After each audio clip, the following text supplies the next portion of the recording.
today's training, 11/8/22. Without any further ado, I'm going to jump right into it and see if we can't add some freaking value. So we're going to talk about today's topics. Today's topics are working the leads and something I call backdoor rapport. And at the end, we're going to have a little bit of time left for some questions because I've been talking to a ton of agents recently and I keep hearing the same things over and over and over again. And whenever I hear a recurring issue, it always comes down to either a system or it comes down to something that maybe somebody else is doing differently than everyone else. And so we see people like Johnny Nitafan, Trevor, Sebastian, Dan, a lot of guys in this group message are tearing it up. And the real question is how. So I'm going to kind of spill some of the secrets that they're doing. Hope they don't mind. But I'm just going to kind of share everything with you guys and things that I've done to be successful in selling insurance and kind of see how we can, get everybody on the same page so that we can get you guys free from these lead vendors and these sketchy companies and see if we can't get you guys rolling. So let's start with working the leads. Now I know this is like a very bare slide. This is just, I'm going to roll through this one real quick and we're going to dive deeper in the next few here. But the first thing when you're working leads is you need to triple dial. So if you're not triple dialing currently, and what I mean by triple dialing is calling back to back. So like if I get declined, I'm calling them again right in that second. And if they decline me again, I don't care what they're saying. They can tell me that they're busy,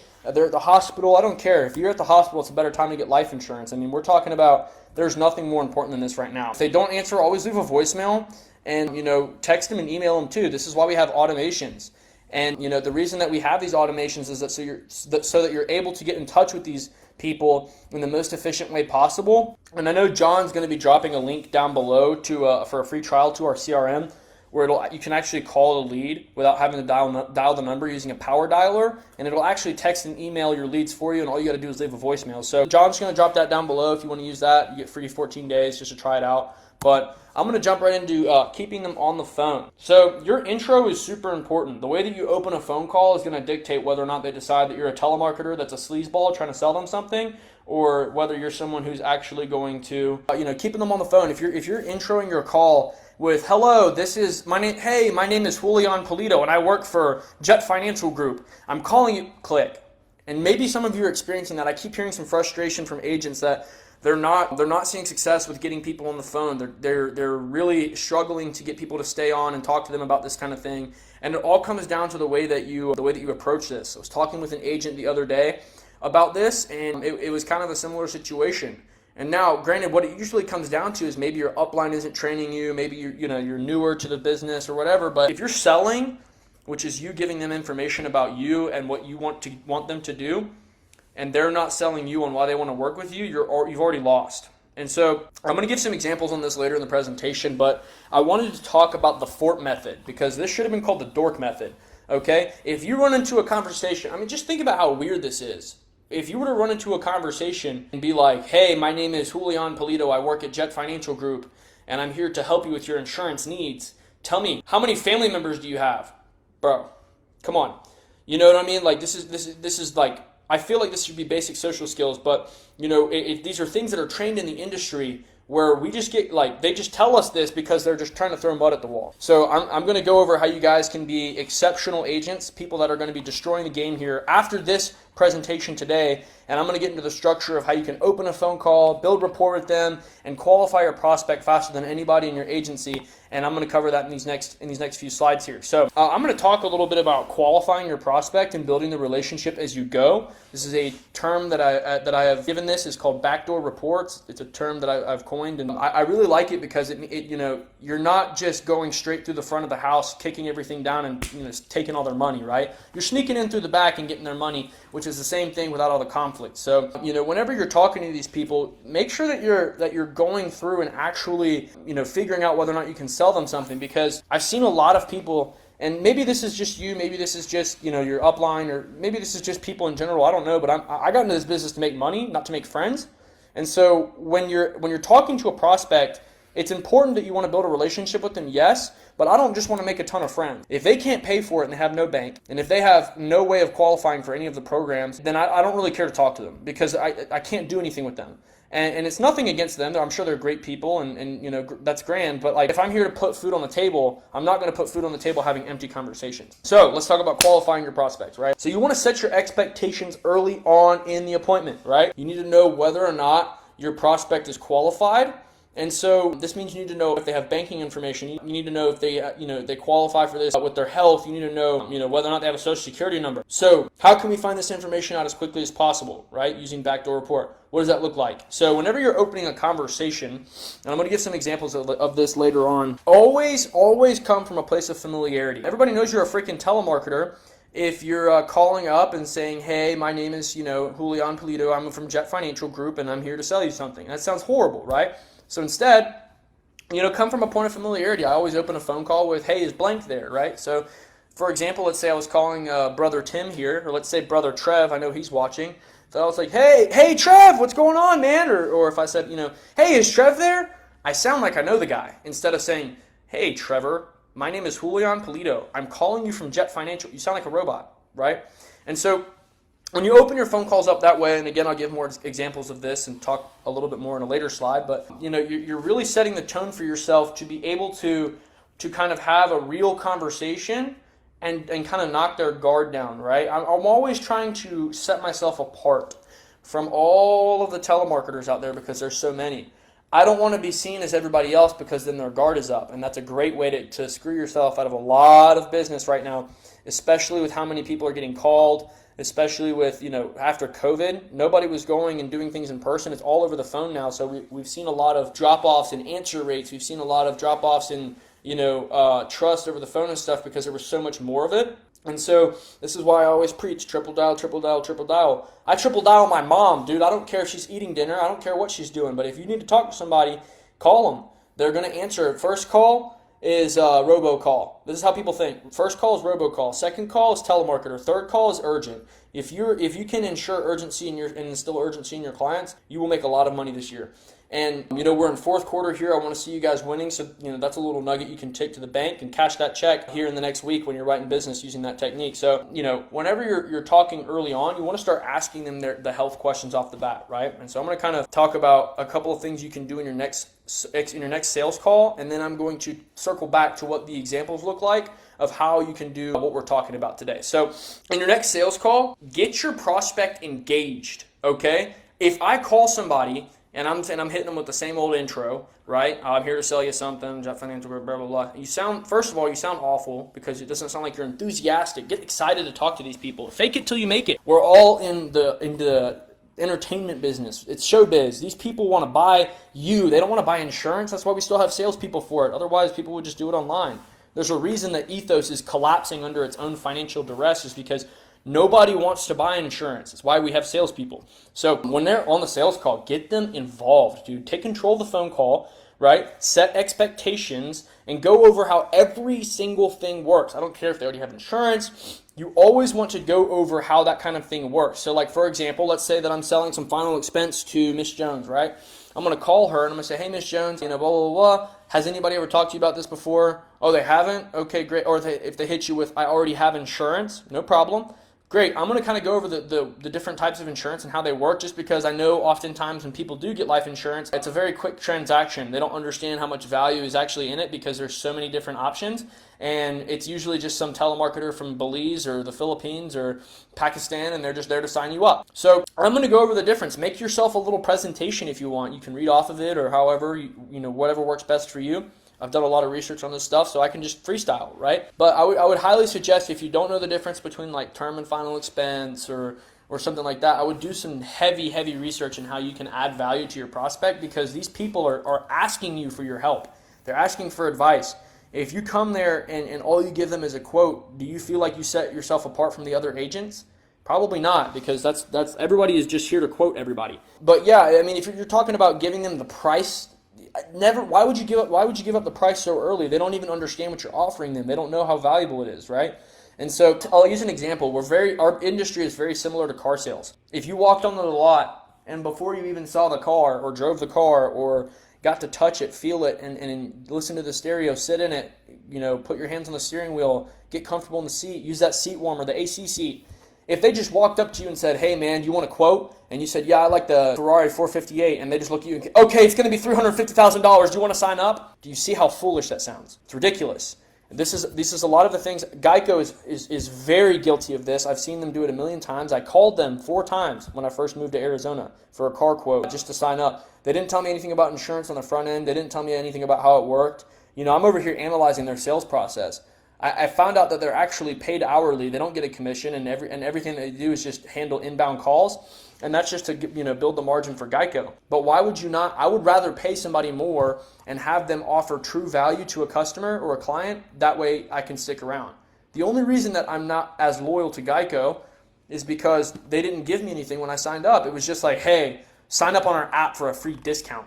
What are you talking about? How is that valuable to me? Like, yeah, it's a discount. That's cool, but like, why should I sign up? There's no hype, there's no nothing, there's no value. It's just like, do this, do that. Hey, I have a quote for you. You want to sign up?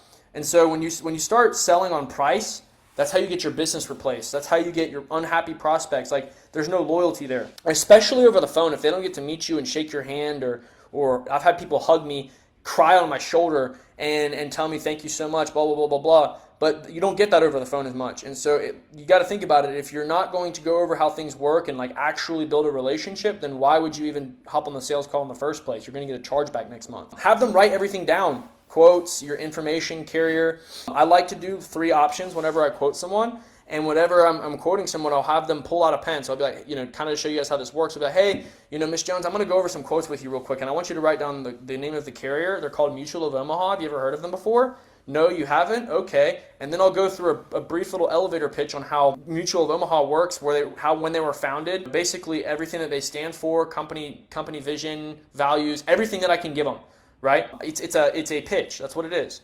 Then I'm going to talk about how secure their family is going to be when the check is going to hit the mailbox. I'm building value, right, in the product. Then I'm going to start talking about prices. So I'll have them write down 3 different amounts of coverage with equal signs next to them. I use this to explain how the process works, right? I'll have them write down the prices one by one, and they've already written down my license information, my first and last name, my phone number. They already know who I am, right? And so then at that point, I'm just going to ask them, hey, which one of these best fits in your budget? Right there, you can overcome price objection. Boom, no problem. They'll tell you on the spot how much they can afford, and you can go ahead, pretty much just get them signed up. Okay, perfect. Would you be totally opposed to moving forward with this then? Or, hey, let's go ahead and get you signed up, whatever you prefer. Comment down below what you prefer to do to overcome the price objection, because I want to see what you guys are doing differently. But here's the last thing for this next sales call that you need to bring. Bring the freaking thunder, dude. If it doesn't sound like you just struck gold in California before the gold rush happened, you are failing your clients right now. I'm serious. Some of you guys are probably thinking, this guy's crazy. He's had too much coffee. Well, you're right, but I'm also right, because your clients are begging to be loved and cared for, like on these calls.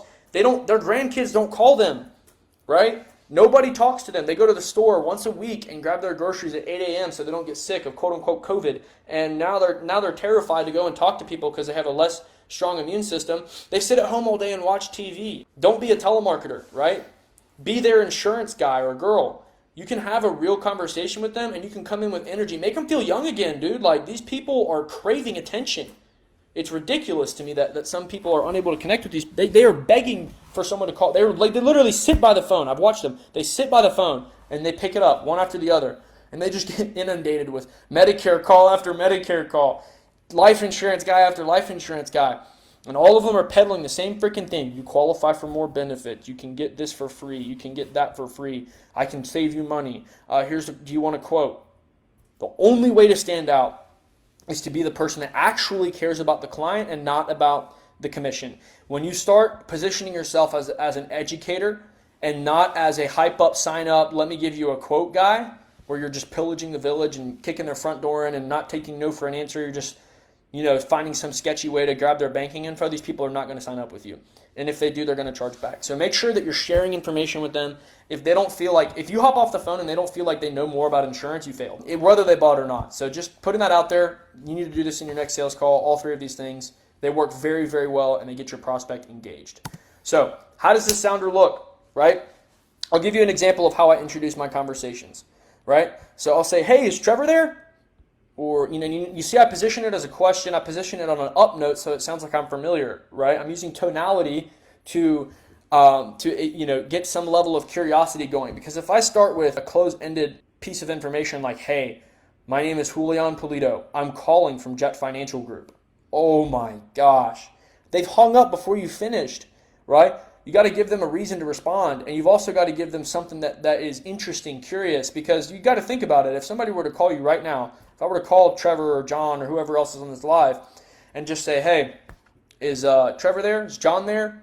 Well, you have to, yeah, what's up? Who's asking? That's what you're going to hear every time. Who's asking? Yeah, this is Julian. Who is this? Who's calling me? It seems like you're familiar, and so that's when you can start going into the point of interest. Hey, Julian, I was just giving you a call. I was getting back to you with that information that you requested from me, and you had listed that your beneficiary was your daughter and that your high school mascot was a pirate, right? Yeah, that's right. Oh, okay, gotcha. Yeah, did you have, what year did you graduate? And I'll just start talking to him about anything. But here's the thing. Set your expectations in the beginning of the conversation. I hear about a lot of agents getting stuck on the phone for hours and hours on end, and they make no money and make no sales. I see we got a comment that just came in. Let's see. Boom, boom, boom. Let's see. Jamie, between you and me is better than can I be honest with you? Thank you, Jamie. I love that. Look at that. Jamie's the top producer over at Symmetry, guys. If you want to look at her comment, she's got some good stuff going on. She said between me and you is better than can I be honest with you? I like that a lot, actually. Let's see. Tyler Mason, $240 a month for $500,000 in coverage. You would have to save almost 174 years. Exactly, Tyler. You're right on the spot there, my friend. I love what you're doing there. If you got to build that value. It's perfect. Let's see. Jamie, again, she tagged Jeremy. Okay, cool. Hey, Dominique, nice to have you. Love to have you. So, yeah, good stuff. Setting expectations. Jamie likes to say between you and me. I think that's a great option. I personally like to go with can I be totally honest with you? This is just the kind of the way that I approach things. There's no wrong or right way, but I would definitely give either a shot. And so, I'll say, hey, Mr. Jones, can I be totally honest with you? And whenever they say yes, I'm always looking for permission, right? And there are always going to be questions that I'm asking to get the yes back.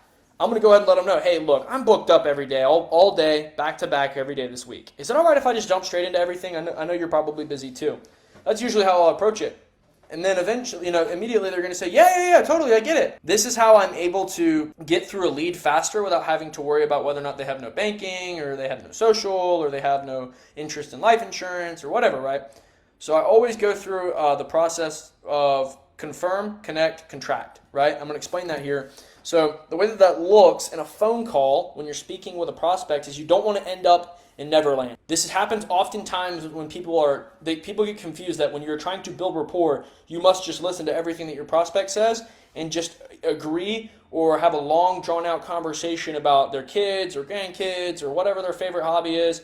At the end of the day, these people don't care. They do want somebody to talk to. They do want to connect with someone, but what they don't want is for you to kiss their ass and brown nose them the whole time. They really don't enjoy that, and they know why you're doing it. It's obvious that you're pitching them. It's obvious that you're trying to sell them something, and it's very transparent and gross. And so I've seen people do that. It doesn't work out very well. A lot of places will train that, and I honestly disagree with it completely.